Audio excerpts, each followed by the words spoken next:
Sino ang mag-aakalang ang isang simpleng pag-uusap ng magkasintahang Taylor Swift at Travis Kelce ay magbubukas ng bagong kabanata sa mundo ng podcast?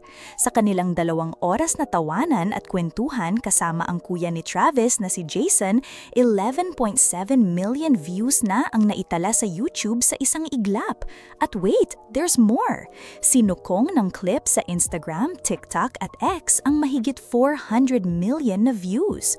Paano ba namuno si Taylor sa mga tagasunod habang kinausap ang kanyang pamilya at ang kanyang mga plano na puno ng awit?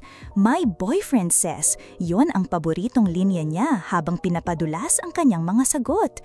Imagine na lang kung ikaw ang boyfriend niya, makakaasa ka ng halos 2 oras na live na problema ng relasyon sa harap ng buong mundo. Ang Kelce Brothers parang mga modernong Barbara Walters. Kinwestiyon ng mga fans, kaya ba to i-hype up ang kanyang bagong album?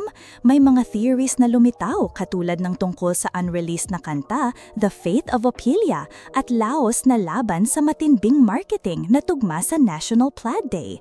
Bagamat ang mga tagapanghiwasa ng podcasting ay naglalakad sa kasaysayan, ang New Heights episode ay tila may potensyal na maging pinakatanyag na podcast sa lahat ng panahon.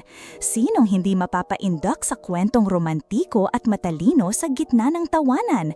Malamang mas sumisigaw pa ang mga Swifties sa episode na ito kaysa sa mga latak na pahayag ni Trump kay Rogan. Sa huli, ang tagumpay ng podcasting na ito ay pahihirapan ang lahat na maghintay para sa susunod na New Heights na episode. Abangan ang mga susunod na sulyap.